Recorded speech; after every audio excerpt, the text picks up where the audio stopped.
Bom, mais uma vez, então, bom dia a todos que estão conosco, 10 horas em ponto, e como todos temos os nossos demais compromissos também, todos com a agenda cheia, eu penso que, até em respeito a todos que já estão conosco dentro do horário agendado, já temos 28 participantes nesse nosso evento, mais uma live do Cindy Rochas, que se preocupa nesse tempo em trazer discussões e informações e pautas que sejam relevantes para o momento que o setor vive.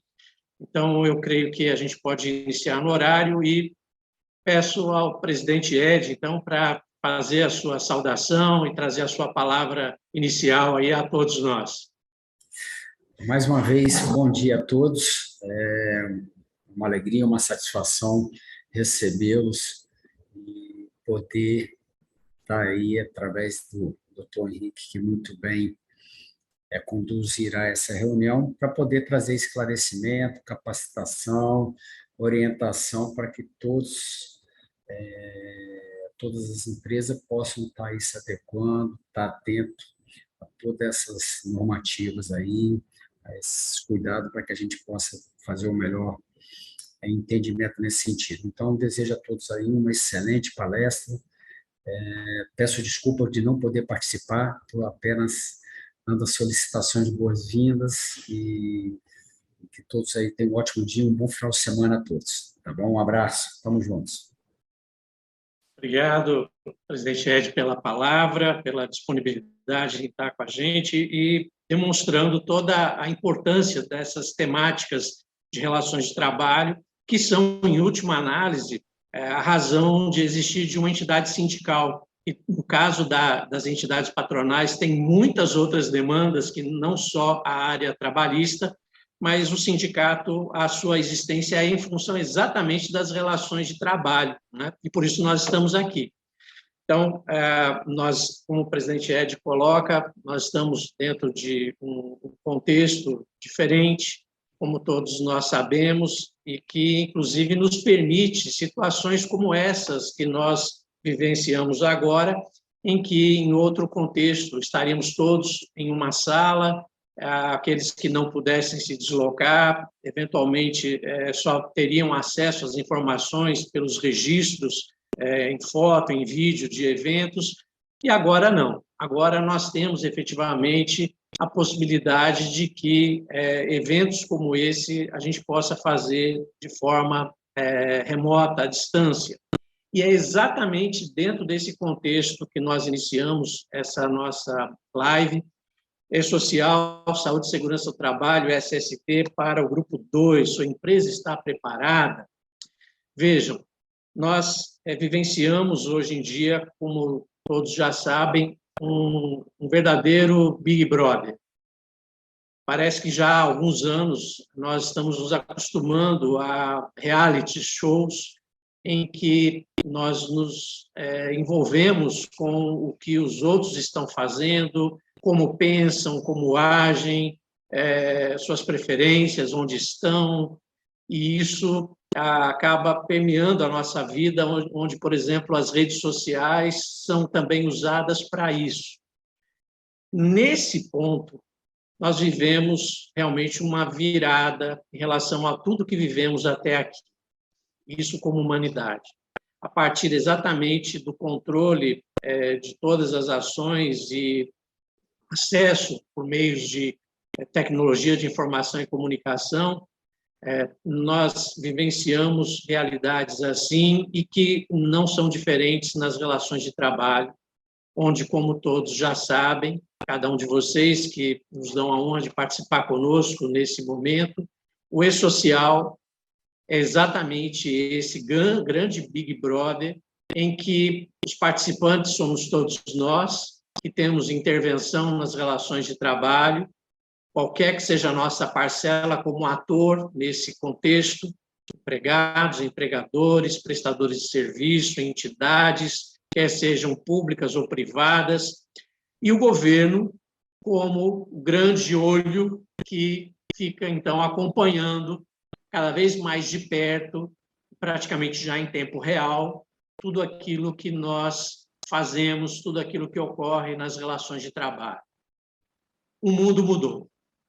E essa realidade não é só agora para o tempo de pandemia, por óbvio. Pelo contrário, na verdade, tudo isso vem bem antes da pandemia, em face, provavelmente até da insuficiência, da incapacidade do poder público de exercer uma fiscalização presente em cada localidade. Isso, óbvio, que é humanamente impossível também. Então, o desenvolvimento do e-social, como todos nós sabemos, permite exatamente que o braço do Estado se estenda em um limite muito maior do que vinha tendo na forma presencial até então. E como decorrência da própria evolução da tecnologia, como todos nós sabemos muito bem. No tocante, especificamente, à saúde e segurança do trabalho, que é o objeto da nossa fala, do nosso encontro, ou como eu estava conversando com o Reginaldo mais cedo, desse nosso bate-papo aqui, nós temos também um momento muito peculiar e que eu não poderia deixar de falar com vocês sobre isso.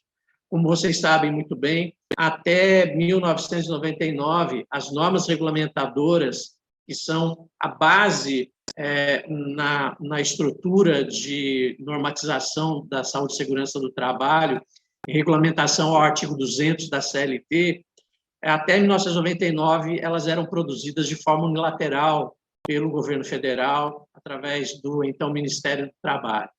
A partir de 1999, seguindo, então, as orientações da Organização Internacional do Trabalho, a OIT, preconizando que essas normas sejam feitas prioritariamente de forma tripartite, envolvendo todos os atores sociais, empregados, empregadores e entidades de governo e de Estado, essas normas sejam mais efetivas, com vistas a impedir que situações de trabalho sejam desencadeadoras de acidentes de trabalho ou de doenças ocupacionais ou doenças profissionais. E o grande marco para essa virada foi justamente a nova NR22 em 2000, entrando em vigor em abril de 2000, e que trouxe para o setor de rochas ornamentais um impacto muito grande, levando, inclusive, o Sindirochas a se articular com a Federação das Indústrias, a FINDES, e a CNI, a Confederação Nacional da Indústria, que, mobilizando o Ministério do Trabalho, cria uma subcomissão nacional de mármore e granito, vinculada à Comissão Permanente Nacional de Mineração, e outorga a representação patronal e a representação dos trabalhadores nesse trabalho tripartite ao Estado do Espírito Santo, porque é o estado mais relevante na atividade de rochas ornamentais, como todos sabemos muito bem. E de lá para cá, então, o Sindirochas vem acompanhando muito de perto todo o contexto de normatização e tudo o que interfere na área de saúde e segurança do trabalho no aspecto normativo. E não poderia ser diferente no tocante agora ao e-social, a esse grande controle praticamente online que o governo passa a fazer. E por isso a nossa preocupação. E eu finalizo essa minha fala na abertura, chamando a atenção para todos de que esse processo de normatização e que teve essa evolução com a elaboração tripartite de normas a partir do final da década de 90, traz agora um novo momento para nós.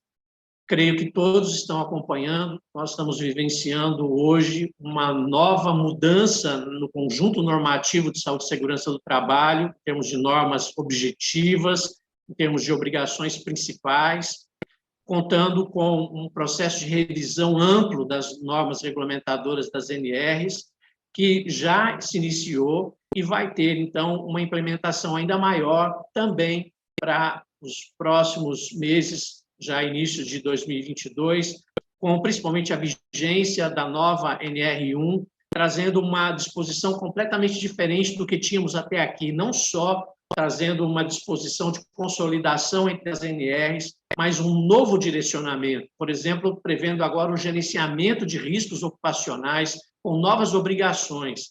Então, nós temos, de um lado, um conjunto de novas normas que não só atualizam as existentes até então, mas trazem novas obrigações para os empregadores, como esse procedimento de gerenciamento de riscos ocupacionais previstos na nova NR1, Temos a própria NR22, que foi submetida agora à consulta pública, numa nova redação, que o ano que vem certamente teremos uma nova norma, e isso tudo como normas objetivas, obrigações principais. E temos, do outro lado, como obrigações acessórias, como normas complementares a todo esse conjunto normativo, o E-Social com as suas obrigações. E aí a grande pergunta que nós fazemos: a sua empresa está preparada?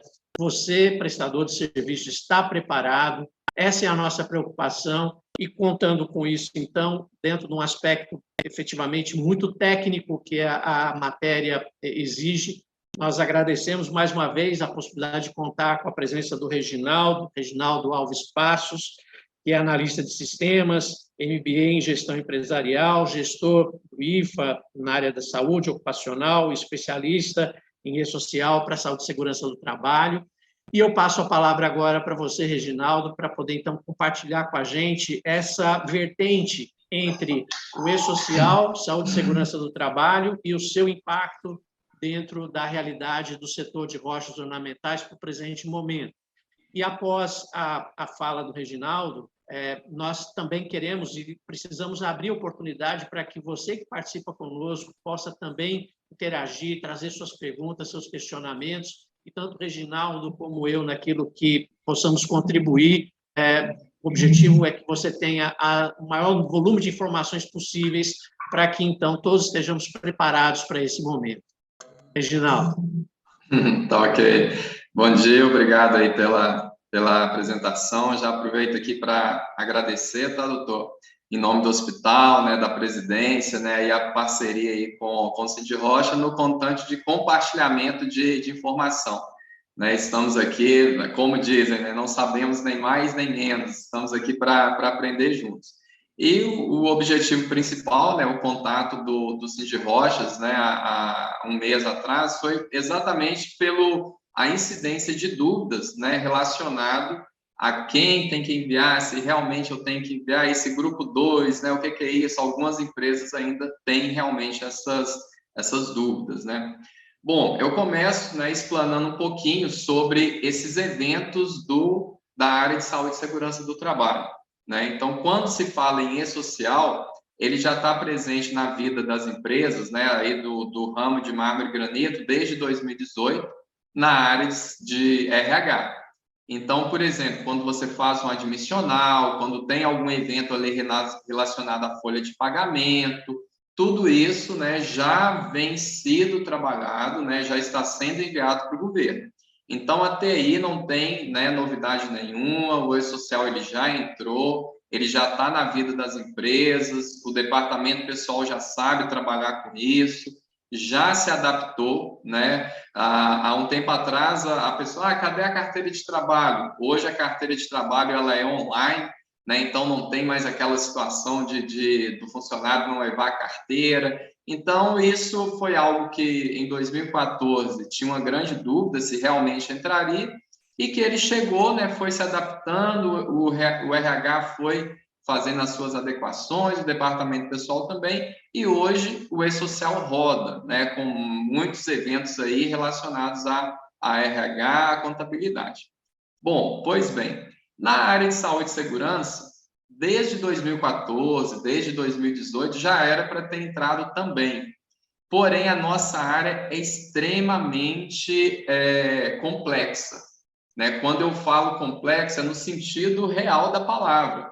Eu falar, por exemplo, o doutor Henrique ali no local onde ele está trabalhando agora, qual que é a exposição dele com relação a risco? Como que eu vou informar isso para o governo? Ao invés do auditor fiscal, do Ministério da Economia, ir até ali através da Secretaria do Trabalho para analisar o ambiente que o doutor Henrique está trabalhando, como eu faço para informar isso para o governo? De forma online.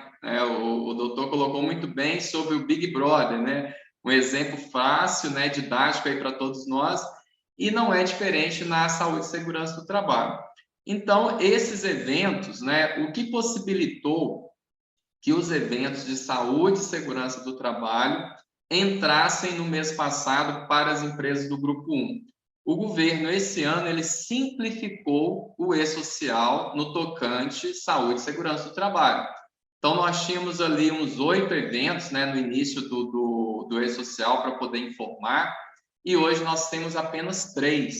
Então, são 3 eventos apenas. S2210. O que é o S2210? Comunicado de acidente de trabalho. Então, esse vai ser utilizado, né, o mínimo possível. A gente espera que nem utilize esse evento, mas ele é um dos eventos que ficou na saúde e segurança do trabalho.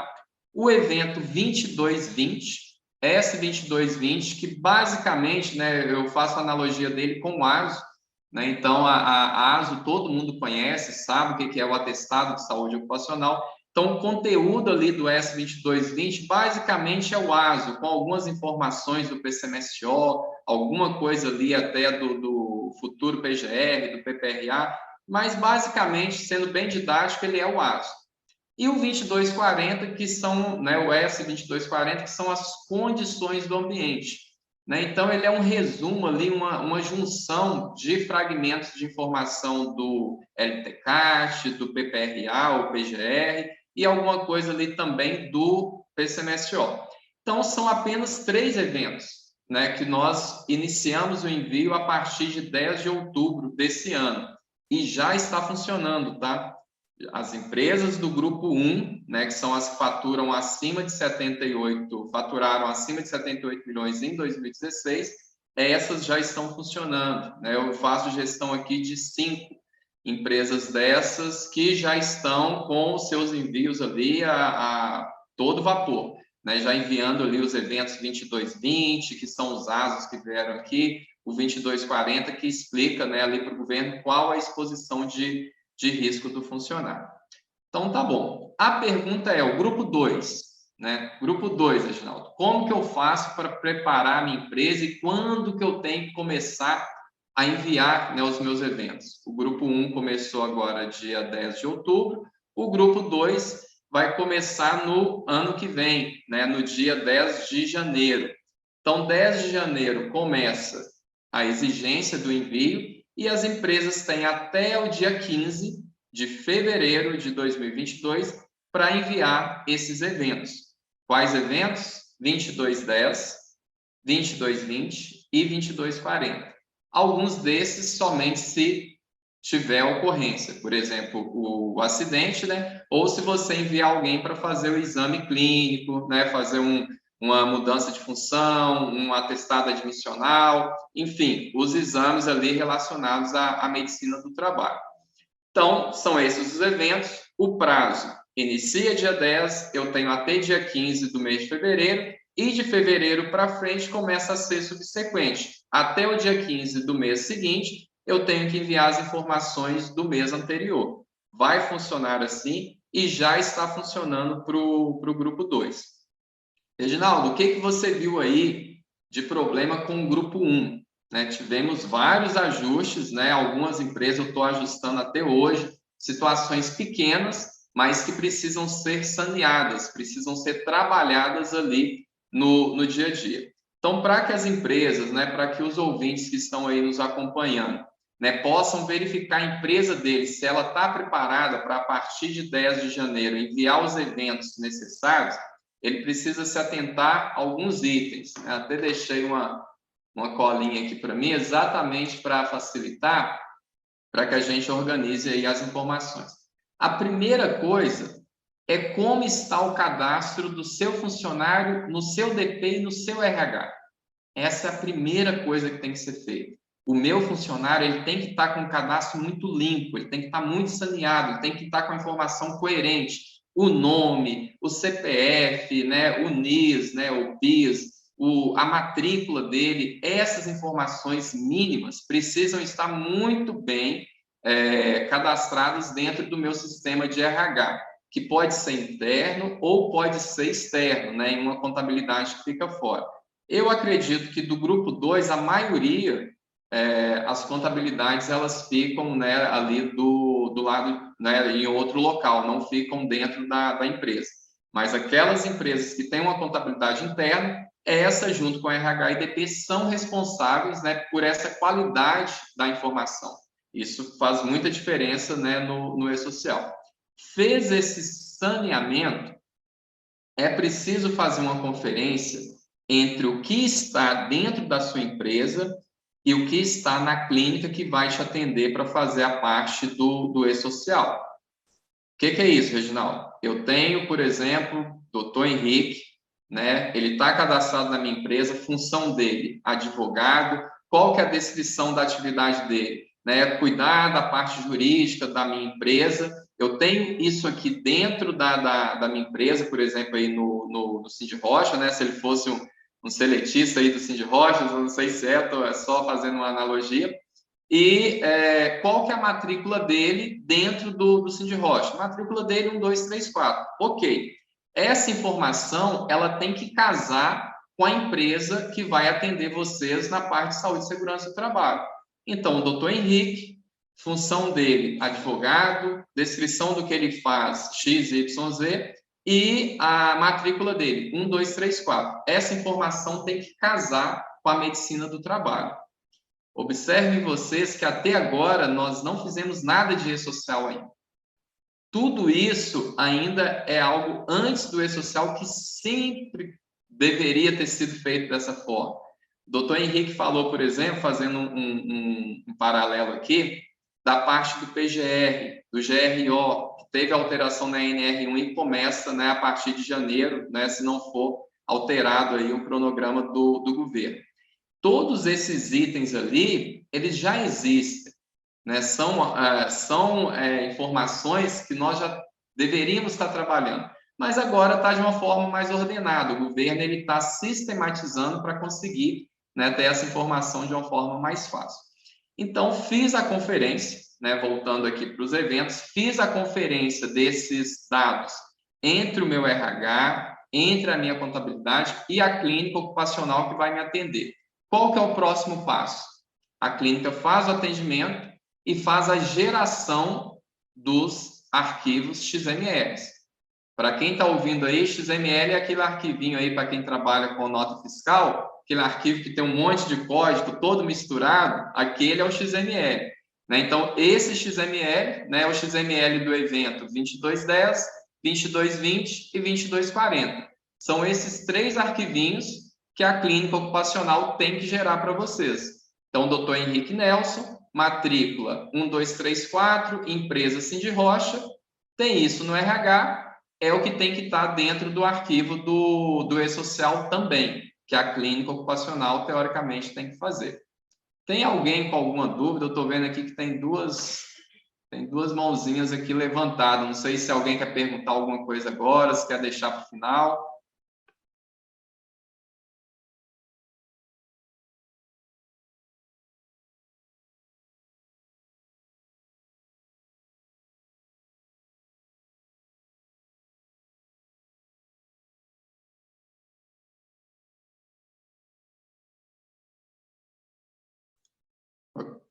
Ok, doutor Henrique, tem alguém aí com alguma dúvida?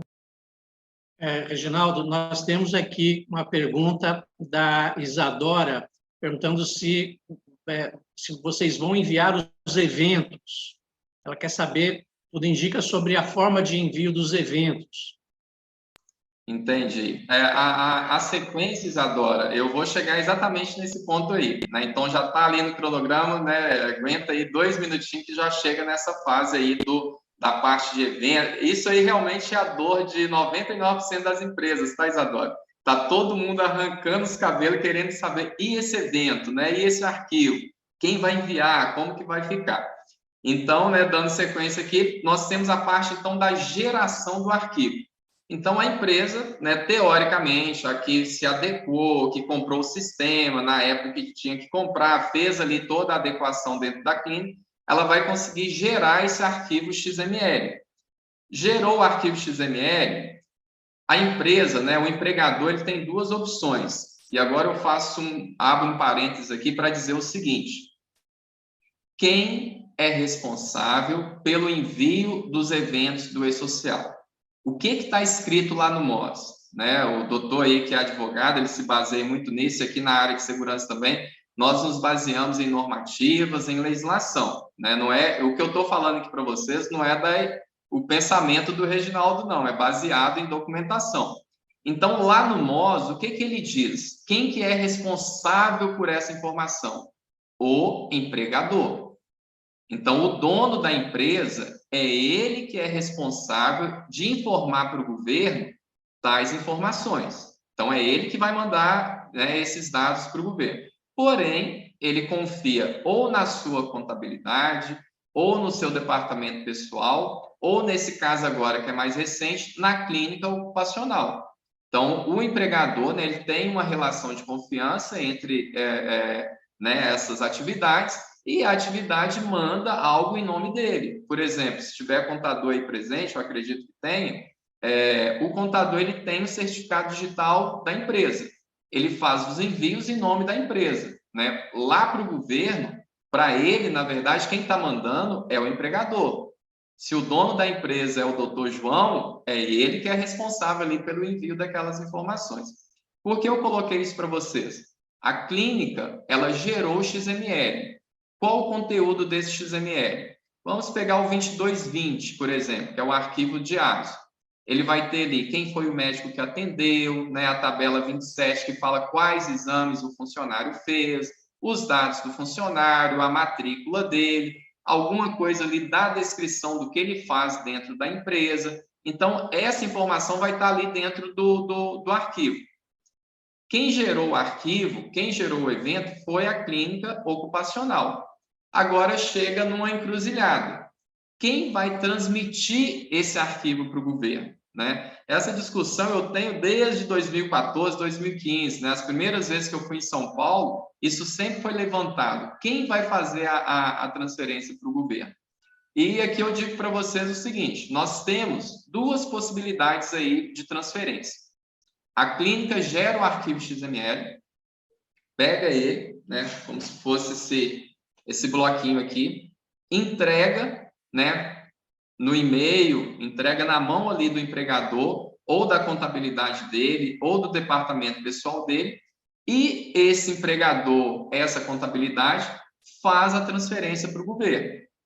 A responsabilidade do conteúdo, vocês concordam comigo que é da clínica que gerou? Porque a clínica foi quem inseriu as informações ali dentro. Então, a qualidade do que está ali dentro, a responsabilidade do conteúdo ali dentro, tem que ser da clínica. Então, se ela colocou lá dentro que a matrícula é 1, 2, 3, 4, ela tem que ter um embasamento para que seja informada essa matrícula 1, 2, 3, 4. Ah, eu coloquei 1, 2, 3, 4, Cid Rochas, porque você me informou que a matrícula do doutor Henrique é 1, 2, 3, 4. Então, isso aí é algo que é fácil de alinhar, né? Então, o conteúdo ali é a responsabilidade da clínica que fez o atendimento. Porém, né, a contabilidade, a empresa, ela pode questionar o seguinte: Reginaldo, eu vou fazer a transferência de um arquivo que não fui eu que gerei.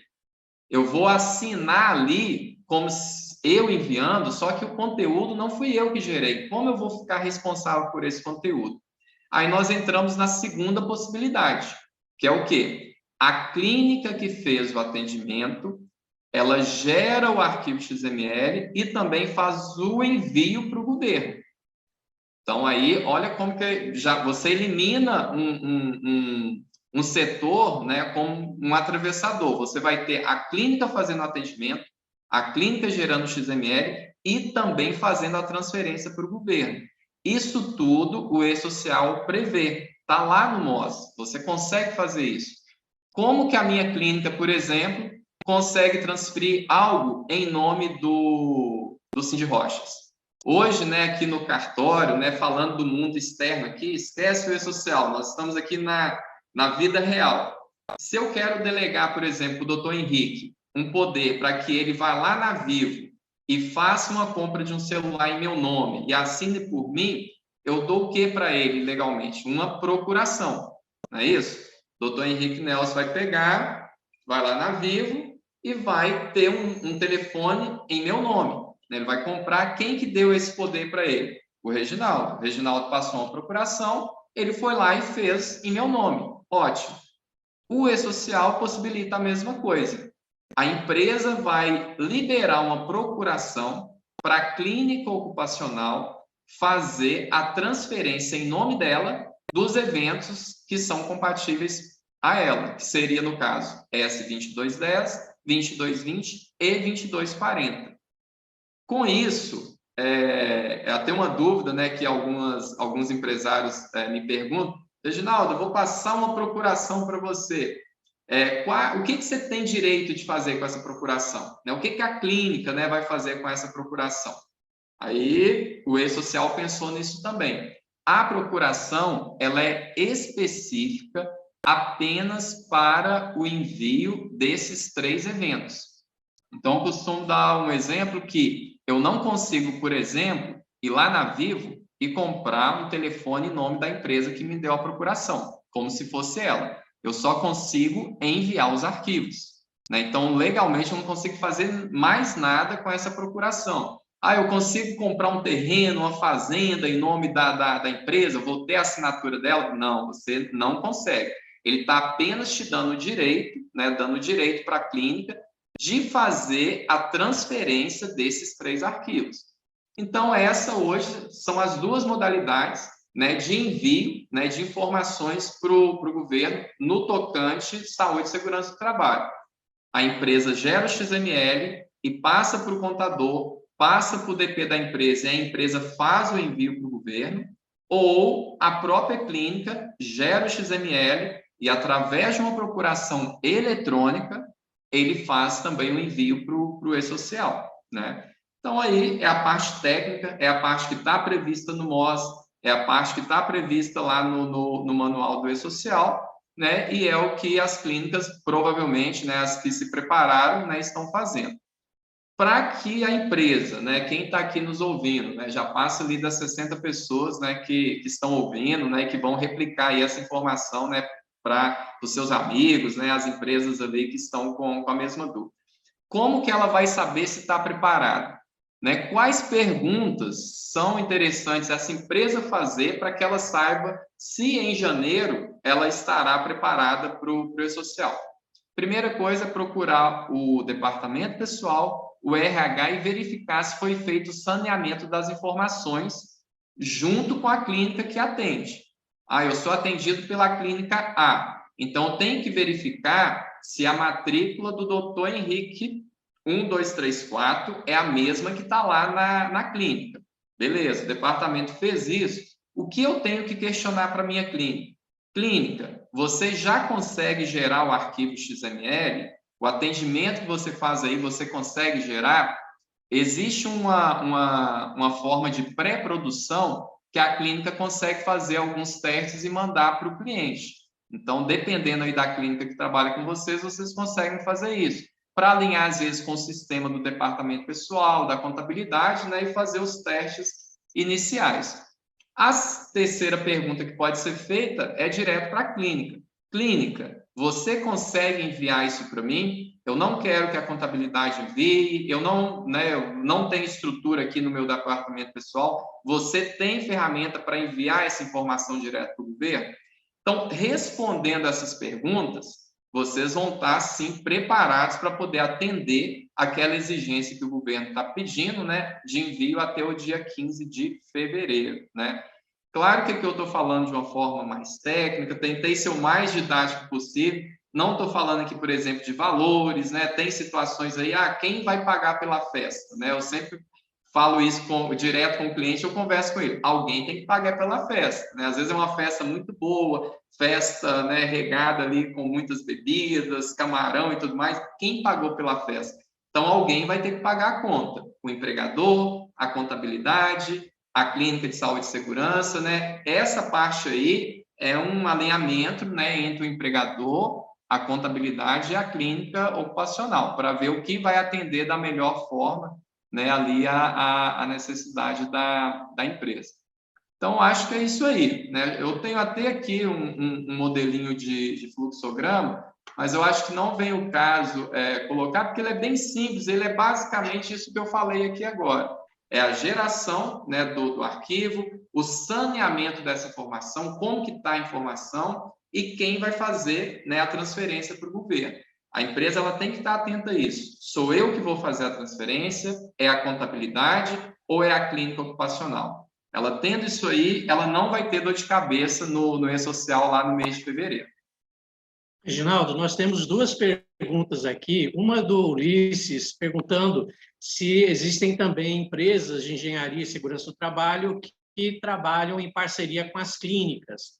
Uma outra pergunta da Dayana, no caso de empresas que trabalhem com duas clínicas ocupacionais diferentes, onde uma parte dos colaboradores estão numa clínica e outra parte em outra clínica. Tem uma terceira pergunta, mas eu vou deixar você responder essas duas primeiras para a gente não misturar assim muito. Perguntas muito boas, né? Para a Dayana, e o primeiro que fez, quem foi? A pergunta da? A pergunta da Dayana, muito boa, e a primeira foi do Ulisses, sobre empresas de engenharia e segurança do trabalho em parceria com clínicas. Isso, as duas perguntas muito boas, né? A primeira com relação à parceria. Existe parceria? Sim, tem, né, alguns engenheiros, algumas clínicas menores que fizeram parceria com clínicas ocupacionais maiores. Então, existe sim essa possibilidade. E, às vezes, o que acontece? O empregador, ele tem lá um engenheiro que é de confiança dele, um técnico de segurança que trabalha com ele, e ele só precisa fazer na clínica a parte de saúde.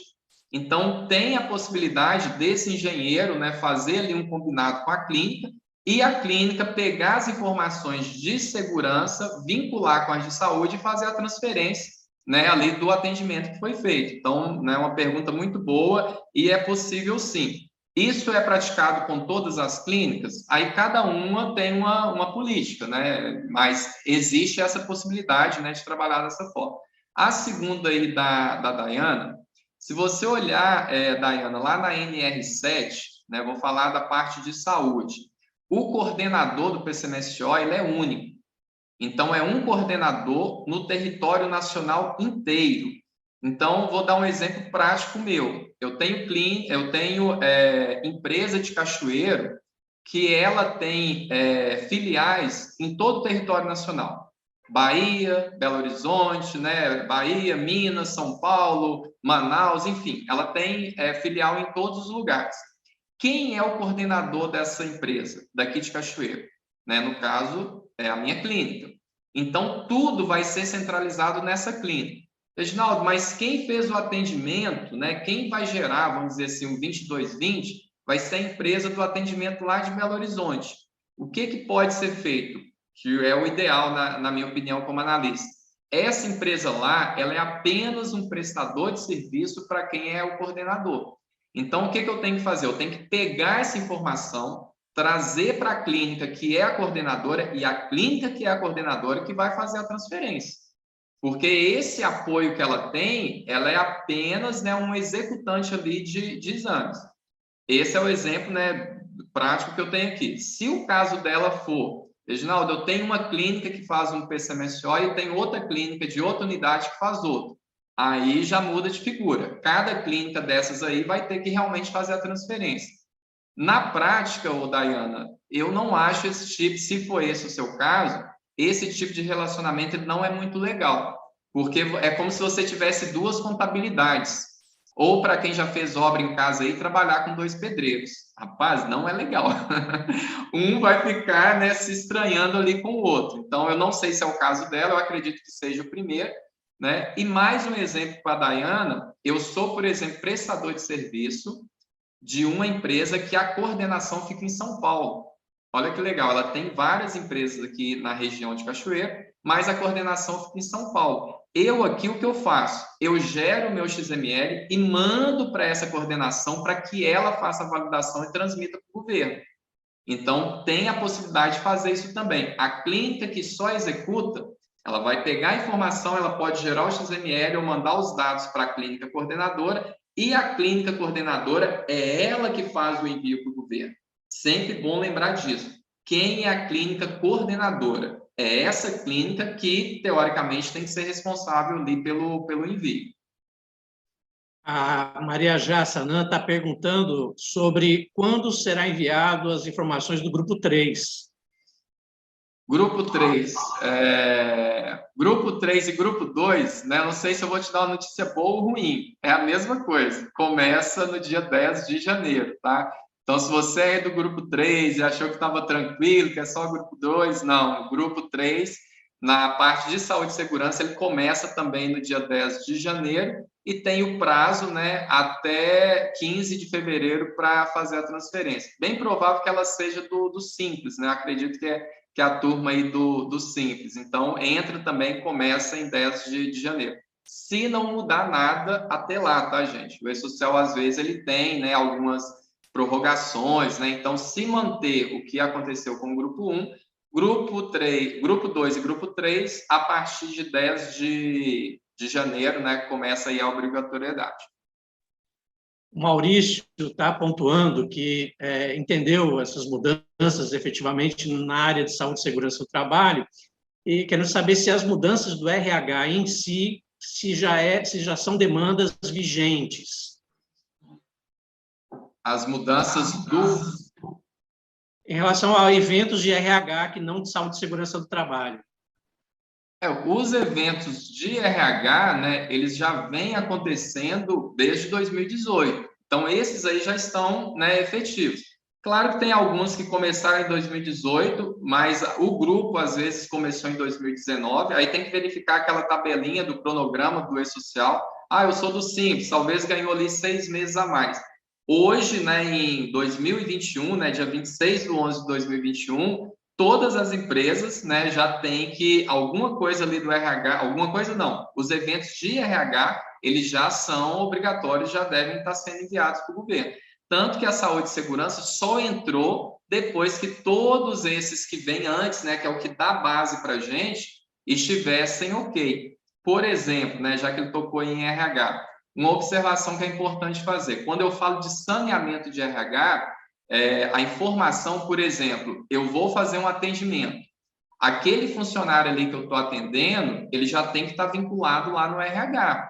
Então, eu não posso fazer, por exemplo, um demissional, fazer um envio para o governo se não tem uma vinculação lá no RH. Porque tem eventos relacionados a isso com o departamento pessoal e com o recursos humanos.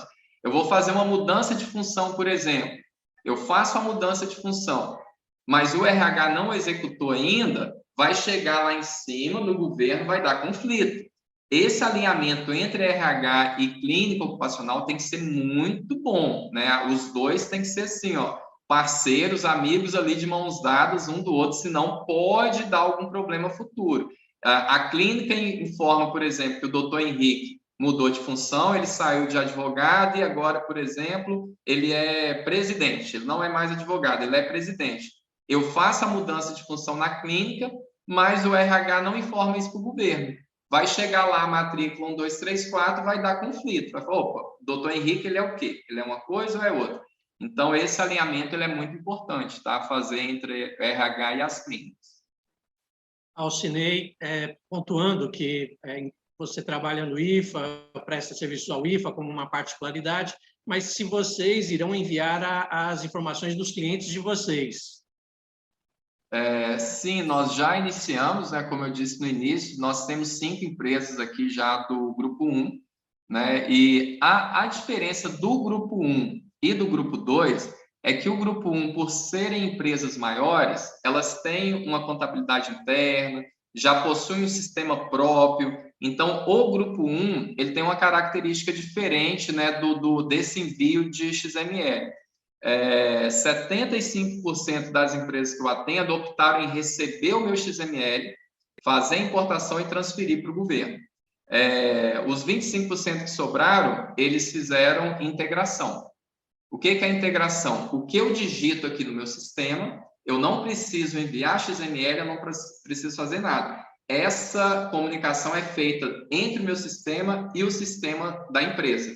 E a empresa ali vai gerar o XML e vai fazer a transferência para o governo. O Grupo 1 é uma situação diferente, ele tem uma pegada diferente do Grupo 2 e do Grupo 3. O Grupo 3 e o Grupo 2, eu acredito que a maioria não tenha essa estrutura. Então, ou ele vai pegar o XML e pedir que o contador transfira, porque o contador ele tem um sistema que, se ele adquirir um módulo de saúde e segurança do trabalho, ele pode fazer a transferência. Módulo esse que eu sei que não é barato, tá, gente? É um módulo aí que eu sei que as contabilidades estão segurando um pouco, porque não é um módulo barato realmente, ou então a clínica que faz o atendimento faz ali a transferência através da procuração. A Jassa está fazendo uma outra pergunta, Reginaldo. No caso dessa mudança de função que você menciona, a primeira informação será enviada por quem? Pela clínica ou contabilidade ou mesmo pela empresa? Ela qual a função dela, você sabe? A Jassa Isso. é serviço de contabilidade. É contadora, né? O que acontece, Jassa? A parte de RH e de DP, você tem até qual dia do mês seguinte para poder enviar? Né? Você já sabe que tem vários eventos até o dia 7, não é isso? Os nossos eventos até o dia 15. Então, o que tem que ser alinhado aí entre contabilidade, entre clínica, né, e entre empresa, é esse time aí.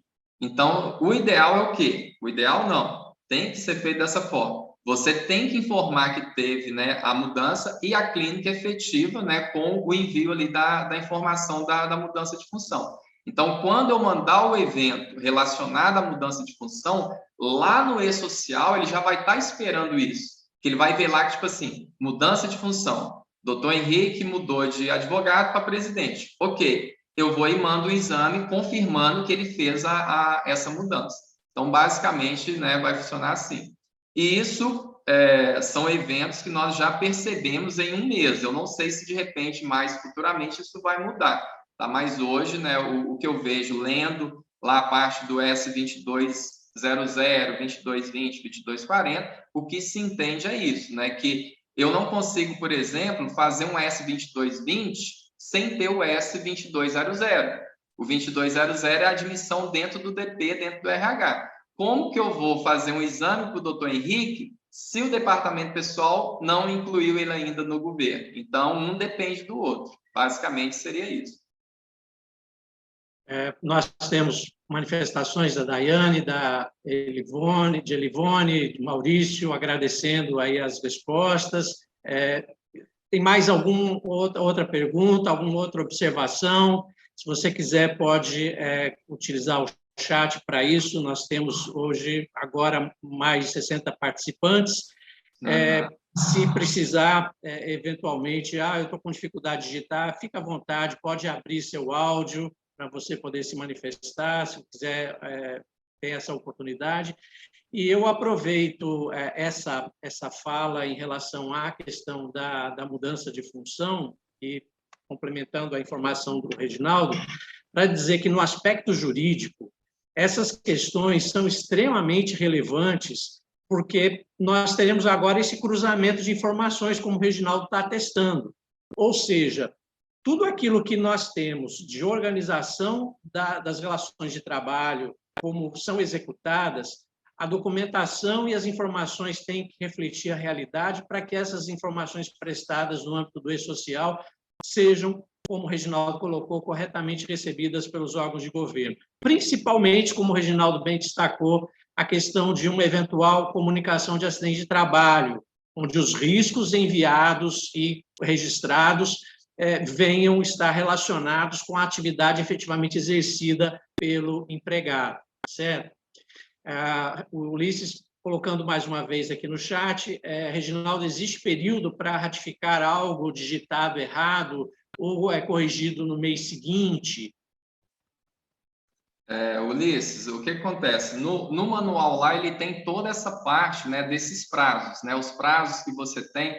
O e-social, né, ele permite você fazer qualquer coisa, né? O e-social, ele é um repositório. Então, o que você manda para ele, eu ia até deixar essa fala, doutor Henrique, para o final, para o fechamento, mas a pergunta dele vem a calhar. Entendam o e-social como uma grande caixa d'água, grande mesmo, né? Aí 5 mil litros, 10 mil litros de água, e com uma tubulação, né, chegando nessa caixa d'água. A caixa d'água, ela não seleciona o que vai entrar ali ou não. Se você mandar nessa tubulação informações, né, se você mandar nessa tubulação uma água potável, ela vai ficar cheia de água potável, que é o que eu chamo de informações saneadas, informações limpas, né, informações ali do que você precisa. Porém, se você mandar nessa mesma tubulação, né, se ao invés de conectar uma água potável, você fizer ali uma conexão de uma água que vem, por exemplo, da saída de esgoto, essa caixa d'água ela vai ficar cheia, né, de água não potável. Então, o conteúdo que você manda, você é responsável por ele. Então, essa analogia eu faço porque quando o governo abrir a torneira da sua caixa d'água, qual água que vai sair dessa torneira? Aí é a pergunta que cada empresa tem que se fazer. Qual é o conteúdo que eu estou jogando dentro da caixa d'água do e-social? É uma água saneada, é uma água potável ou é uma água mais ou menos? Se está mais ou menos e você tem a necessidade de corrigir, beleza, ele possibilita fazer essas correções. Lembrando que, aí volta mais uma vez aqui a minha formação em sistema. Tudo em sistema que você altera fica gravado. Existe um log.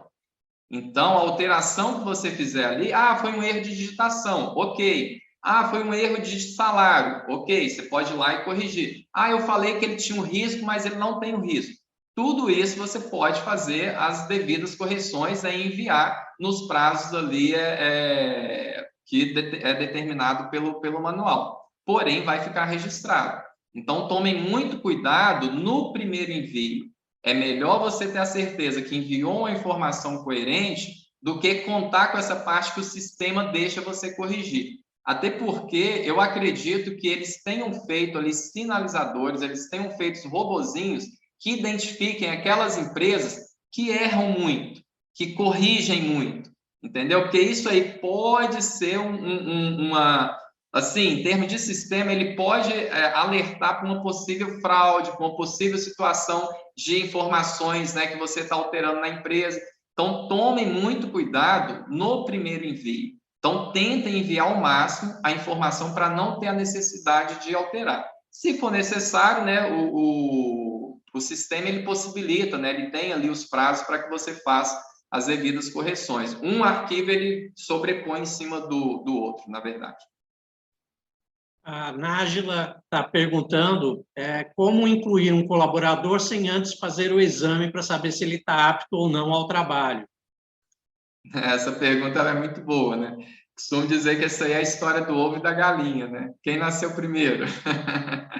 É uma pergunta muito interessante e, assim, como que funciona hoje? Para que você faça essa inclusão, o exame, o nome dele, na verdade, no mercado, ele é errado, né? Se a gente for olhar, o exame não é admissional, ele é um exame pré-admissional.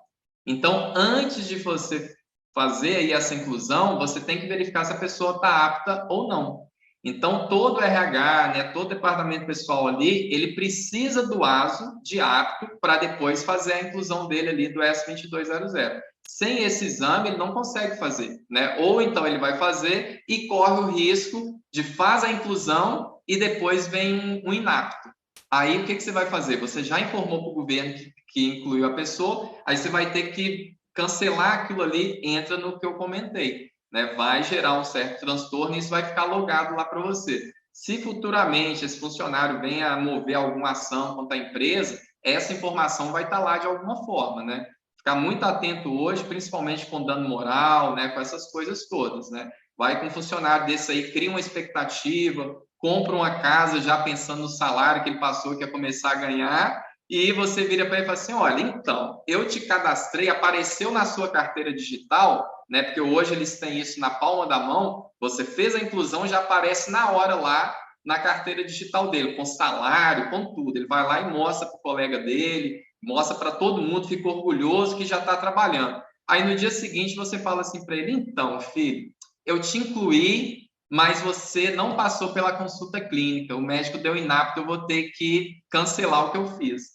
Então, fiquem atentos aí, porque já entra em outra área, que não é a minha, tá, doutor Henrique? A minha é parte técnica mesmo, mas é bom a gente chamar a atenção para isso, que pode acontecer. E aí o sistema, ele acaba trazendo benefícios para a empresa, mas pode trazer essa situação. Um print ali numa carteira dessa, você não sabe, né, o que a pessoa pode conseguir com esse tipo de informação. Nós temos mais 3 perguntas aqui, Reginaldo. A primeira é da Fernanda, dizendo que na empresa que ela trabalha, Grupo 2, lançou os ASOS manualmente, se é necessário importação do XML.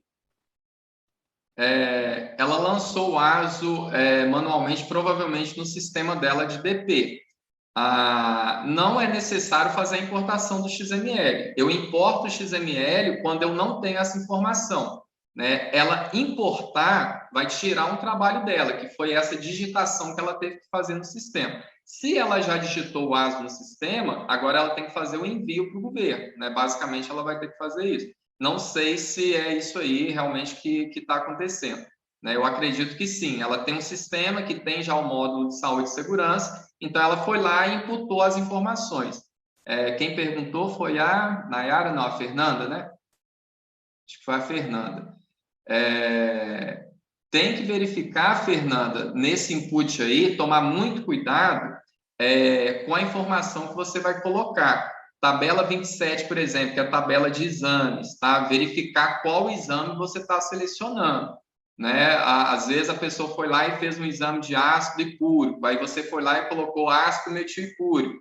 Não é a mesma coisa, né? Então tem que ficar atenta quando você for fazer o lançamento no seu sistema, daquele ASO ali, se o que está entrando no seu sistema é a mesma informação que veio da clínica, né? Fica só atenta com isso aí. Duas perguntas, Reginaldo, que são exatamente dentro desse ponto que você abordou. A primeira da Nayara, sobre as incompatibilidades mais comuns que estão sendo retornadas, encontradas, e a do Aloysio sobre essa parametrização de tabelas, se na tabela 28 treinamento, quais treinamentos terão que ser informados. Entendi. A primeira aí, né, que é a da Nayara, o que tem de mais comum em termos de erro assim, recorrente é matrícula, tá? Descrição de atividade. Ninguém sabe descrever atividade, gente. É uma coisa impressionante. A pessoa não... Por exemplo, doutor Henrique. O que o doutor Henrique faz? A pessoa tem dificuldade de descrever a atividade do profissional. Então, isso aí é uma coisa que tem dado inconsistência. E matrícula, tá? Matrícula digitada errada, matrícula que é 1, 2, 3, 4, a menina na hora de digitar digitou 4, 3, 2, 1, não vai bater. Então, esse tipo de inconsistência, né, é o que tem acontecido mais. Não diria nem que é uma incompatibilidade, é mais inconsistência mesmo. Eu não identifiquei nenhuma incompatibilidade até o momento, né, com as empresas do Grupo 1 em termos de envio de arquivo. O que tem é inconsistência, a maioria é erro humano, né? A maioria é coisa ali de digitação, né, de falta de informação. Sobre a parametrização aí que o Aloysio perguntou, né, da tabela 27, né, e da tabela 28, aí é um trabalho, né, de saneamento, é um trabalho feito em conjunto com o médico e com o engenheiro. Então, quem vai definir quais treinamentos e quais exames é o engenheiro e o médico. Qual o risco que eu tenho aqui? O que eu vou colocar? A clínica tem que te assessorar nisso aí, né? Eu vou colocar os treinamentos que são passíveis ali daquela atividade. Eu vou colocar os exames que o médico definiu como necessário. É uma dúvida muito recorrente, tem médico que pede 10 exames da mesma função e tem médico que pede 5. Qual que está certo, qual que está errado? Não tem certo e errado. Cada médico vai colocar a sua rotina do jeito que ele acha melhor e mais indicado para aquele grupo de risco. No caso dos treinamentos, o que a gente tem que se atentar? Quais são obrigatórios? Você tem um eletricista, por exemplo? Então, tem o NR10, você tem que dar um treinamento dele. Movimentação, né, que o Cindy Rocha dá um treinamento fantástico aí para a turma, né? Eu sempre indico porque vocês montam turmas grandes, então o preço fica muito mais em conta. Vai movimentar a carga, você tem que fazer esse treinamento. O básico, que quase ninguém faz, treinamento introdutório, aquele treinamento que você tem que falar para o profissional que risco que ele vai estar exposto. Treinamento, isso aí está lá nas disposições gerais da NR1 e você precisa informar para o funcionário, né? Então, esse aí é um que quase ninguém faz e é muito importante, principalmente quando você fala em prevenção e você fala em cuidar da saúde do seu profissional. Você vai explicar para ele no início, antes dele entrar, que ele tem que usar um plug, que ele tem que usar um óculos, né? Então, esse treinamento ele é extremamente importante ali para o funcionário. Chegando ao final do nosso horário, Reginaldo, uma última pergunta aqui, na verdade, chegou até mais uma, vamos abrir também, que seriam duas, em relação a penalidades. Nayara pergunta se já tem conhecimento de aplicação de penalidades para as empresas E o Tiago perguntando se tem informações de pessoal que fez o envio do Grupo 1, se receberam alguma notificação. Quer dizer, o mesmo assunto, as duas perguntas aí. Eu tive com o José Maia, né? O José Maia é um auditor, né, fiscal conhecido aí, né, do Ministério aí da Economia, né, Secretaria do Trabalho, enfim, muito conhecido.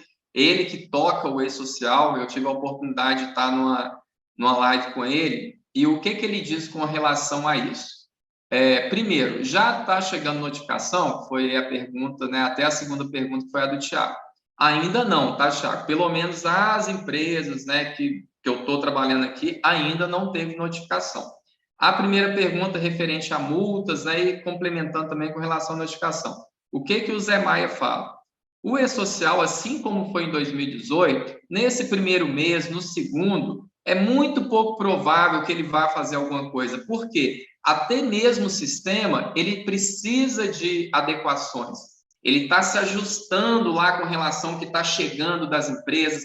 Vai entrar em janeiro o grupo 2, que é um volume de informação muito grande. Hoje eu estou entrando, né, no e-social, a caixa d'água que está lá esperando, está entrando uma tubulação de 40 milímetros, por exemplo. Quando virar ali para o grupo 2, vai entrar uma tubulação de 100 milímetros, de 200 milímetros. São muitas empresas que vão entrar.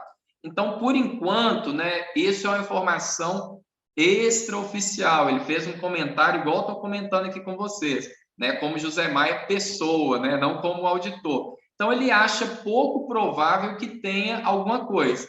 O governo pode multar? Pode, entendeu? A partir do momento que tem a obrigatoriedade, ele pode. Mas existe também um bom senso, né? É o primeiro mês, está todo mundo se adequando, né? Eu, por exemplo, tenho empresa aqui que está mandando a terceira vez um erro que deu lá no dia 15. Então, será que vai ser multada essa pessoa? Não vai? Nós estamos fazendo tudo para corrigir, está fazendo aquilo que é necessário. Então, eu acredito também no bom senso, tá? Eu acredito que nos 3 primeiros meses aí vai ter um bom senso. O e-social lá em 2018 aconteceu exatamente isso. Depois de um tempo, aí o governo começou a mandar notificação. Olha, a sua empresa não mandou nada de carga do S2220. Você tem que mandar essa informação, senão você corre risco de ser multado. Então, eu acredito que vai acontecer primeiro nessa ordem. Notificar e depois ele começa a abrir a possibilidade aí de multa. Muito bem, gente. Nós estamos chegando aí ao final do nosso horário e perguntas que vocês ainda possam querer encaminhar, podem, por favor, enviar por e-mail para o Cindy Rochas, tanto da parte técnica, Reginaldo, quanto da parte jurídica. Nós responderemos, vocês receberão esse retorno. E a gente fecha com essas duas últimas que estão aqui no chat. A primeira, Reginaldo, o Igor, colocando sobre eventos referente à gestão da CIPA, se fazem parte da obrigatoriedade do e-social, e eu do Rafael em relação à CID no lançamento de afastamento pelo médico. O CID aí, talvez o Rafael seja da área aí de departamento pessoal, porque dá uma polêmica boa o tal do CID. Se for olhar na sua área, por exemplo, né, eu não posso gerar prova contra mim, não é isso? Na área jurídica. Então, o CID, ele é bem polêmico. Espera-se que coloque, porque como que eu vou, né, dar andamento ali no afastamento se eu não sei qual foi a doença? Tem questões mesmo estatísticas e tudo mais. Você não consegue um GRO, uma gestão ali completa, se você não tem informação. Porém, entra em outra briga, que é isso aí que eu comentei agora, que às vezes a pessoa ela não quer colocar. Mas o evento, ele te obriga a colocar o CID. Então, é uma coisa aí que depende do bom senso. Hoje, seguindo o que tem no manual, seguindo o que tem lá no 2230, você tem que informar. Ah, Reginaldo, mas a pessoa não trouxe isso no atestado. Procura o seu médico do trabalho e converse com ele. Fala, olha, o doutor Henrique, né, ele está com a panturrilha inchada. O médico vai tentar adequar ali o que mais se encaixa naquilo ali. Tomem muito cuidado com aquele código mestre, tá, gente? Coloca o CID tal, que é referente a qualquer coisa. Então, antes de fazer isso, fiquem atentos, né? Verifique se aquilo ali não vai gerar um passivo no futuro para a empresa. É muito comum a pessoa falar, coloca o código tal que passa. O que é o código tal? Tem que tomar muita atenção com isso aí. Mas o CID, via de regra, tem que colocar. Se não colocar, acaba não gerando, né, não passando o arquivo. E a questão da CIPA, a versão simplificada do E-Social, que é a V, né, 01 do início desse ano, que teve aí as notas técnicas no decorrer do ano, ela, na verdade, ela tira ali essa obrigatoriedade. Porém, eu acredito que vai voltar, né? Assim como, por exemplo, a tabela 24, ela está muito mais simplificada. Os riscos, né? Se você olhar os riscos que estão lá, eles são basicamente voltados para o INSS. Então, não tem risco trabalhista lá dentro. Então, eu acredito que o governo ele quis simplificar para que conseguisse iniciar e futuramente ele vai colocando essas opções aí. A CIP, eu acredito que não vai demorar muito, isso volte ali. Ter que rever, de ontem para hoje eu dei uma olhada rápida, mas não me atentei à situação de CIP, que ela pode ir, pode voltar, tá? Deixa eu ver, o Igor, né? O Igor que perguntou. O importante é, antes do E-Social, tem um mundo aqui fora. Se você tem a obrigação de fazer CIPA, você está fazendo, você tem lá as reuniões documentadas, você tem as eleições, você divulgou que, né, vai ter que fazer tudo mais. Isso aí que você precisa ficar atento, né? Porque o E-Social ele só vai comprovar aquilo que você tem aqui fora. Então, a dica que eu dou é relacionada a isso. O que sempre existiu, que você deveria fazer, não espere no E-Social, né? Faça, porque na hora que entrar você já está com a casa organizada.